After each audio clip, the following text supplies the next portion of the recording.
अस्सलामुअलैकुम वरहमतुल्लाहि वबरकातुहू। हज़रत वासिफ़ अली वासिफ़ रहमतुल्लाह अलैह से सवाल किया गया, मौजूदा दौर में सिराते मुस्तकीम आदमी किस तरह पा सकता है, जबकि आजकल इतने फ़िरक़े हैं कि आदमी एक के पास जाता है तो कुछ और सीखता है। अहले हदीस और कहते हैं, सुन्नी कुछ और कहते हैं, शिया कुछ और कहते हैं। तो हज़रत वासिफ़ अली वासिफ़ रहमतुल्लाह अलैह फरमाते हैं, आदमी को एक काम ज़रूर करना चाहिए कि जब तक पेशेंट यानी मरीज़ शिफायाब ना हो, डॉक्टर की तलाश छोड़नी नहीं चाहिए। एक बात तो ये याद रखो, फिर आप ये गिला करेंगे कि वो होम्योपैथिक है, ये हकीम साहब हैं, ये डॉक्टर साहब हैं, लेकिन जब तक मरीज़ सेहतयाब ना हो, डॉक्टर की तलाश ज़रूर रखो। ये बात समझ आ गई आपको? दूसरा ये कि इस्लाम बड़ा आसान मज़हब है। जिस दिन और जिस वक्त ऐलान फरमाया गया, इस्लाम देने वाले ने कहा कि आज के दिन हमने तुम्हारे लिए दीन को मुकम्मल कर दिया और नेमत की इंतहा कर दी। जब दीन मुकम्मल हो गया तो ये एक ख़ास वक्त है। इसके बाद मुकम्मल दीन में जो इजाफ़ा किया गया, आप वो निकाल दो। मुकम्मल में इजाफ़ा मुकम्मल के ख़िलाफ़ है और इसमें तख़फ़ीफ़ भी ना करो।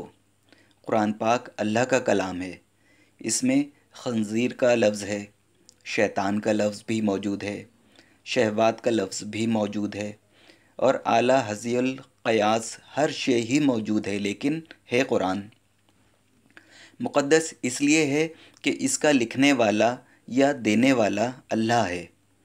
अगर इस किताब का मुसन्निफ़ कोई और होता तो ये मिली जुली किताब होती। जब तक आप ख़ुद सच्चे नहीं होते, आपके लिए सच की तलाश बेमायने सफ़र है। जब तक आप किसी एक को सच्चा नहीं मानते, तब तक किसी के रास्ते पर चलना बेमायने है। अब दो चीज़ें आपको करनी हैं। नंबर एक, किसी को सच्चा मानो। इसकी तारीफ़ क्या है? फ़र्ज़ करो कि वो झूठ कहे तब भी सच है। टीचर बताता है कि इसको ऐसे पढ़ो, कहता है इसको ऐसे क्यों पढ़ें। वो कहता है कि इसका फ़ॉर्मूला ही ऐसे है, तो आप इस फ़ॉर्मूले के ऐन मुताबिक पढ़ो। उस्ताद उसको मान लो या ख़ुद उस्ताद बन जाओ। जब एक उस्ताद ने अलिफ़ से आगे बे पढ़ाया तो वो कहता है, मुल्ला जी अलिफ़ के बाद बे हमने नहीं पढ़ना। अलिफ़ सानू कल्ला नज़र आया, इसी बे नू बनने लाया। यानी हमें तो अलिफ़ अकेला नज़र आया है, इसलिए हमने बे को एक तरफ कर दिया। अगर तुमने चावल नहीं देखे तो दुकानदार ने जो दिया तुम वो लेके आ जाओगे। जो चीज़ लेने चले हो उससे आशनाई ज़रूरी है। अब दीन में फ़र्क नहीं है, शरीयत में कहीं भी फ़र्क नहीं है। अल्लाह को मालिक मानो, फिर कहीं दिक्कत नहीं है, किसी चीज़ के अंदर दिक्कत नहीं है। हुज़ूर अकरम सल्लल्लाहु अलैहि वसल्लम को पैगंबर मानो, कोई दिक्कत नहीं आएगी। इस्लाम को मज़हब मानो, कोई दिक्कत नहीं आएगी। अपने आप का भी थोड़ा सा एहतराम करो।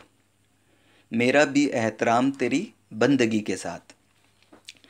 4 दिन बाद मिट्टी में मिल जाना है, कुछ तो ख्याल रखो।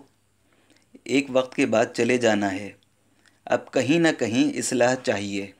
इस्लाह के 2 फार्मूले इस्तेमाल करने वाला कभी इस्लाह कर सकता है। एक फार्मूले से इस्लाह होगी, एक उस्ताद बनाओ, एनीवन। अब देखो, अहले हदीस भी ठीक हैं, बरेलवी हजरात भी ठीक हैं, अहले फ़िक्र भी ठीक हैं, अहले ज़िक्र भी ठीक हैं, लेकिन वो आदमी झूठा है जो अहले फ़िक्र में भी बैठता है और अहले ज़िक्र में भी बैठता है, बरेलवी में भी बैठता है, देवबंदी में भी। वो आदमी झूठा है। ये चारों पांचों तबके अपनी अपनी जगह पर दुरुस्त हैं। अगर कोई चारों में बैठता है तो वो झूठा हो जाएगा, इसलिए कहीं सेटल डाउन हो जाओ। फिर आपको बात समझ आ जाएगी कि ज़िंदगी का मेला क्या है। Try to settle down somewhere. फिर आप पर बात आश्कार होगी।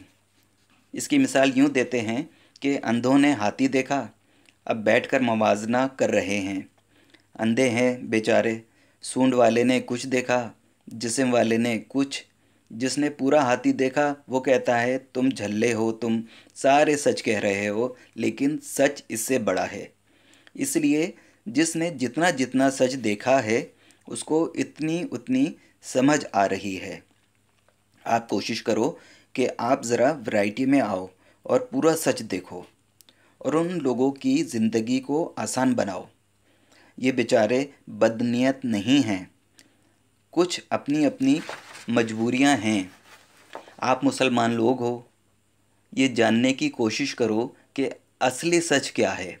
اللہ کے ساتھ تمہارا تعلق ہے، اللہ کے محبوب محمد صلی اللہ علیہ وآلہ وسلم کے ساتھ تمہارا تعلق ہے، قرآن پاک کے ساتھ تلاوت کا تعلق ہے، اور زندگی کے ساتھ محبت کا تعلق ہے۔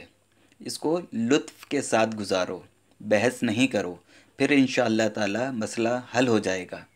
کسی ایک طرف لگ جاؤ، کسی ایک طرف۔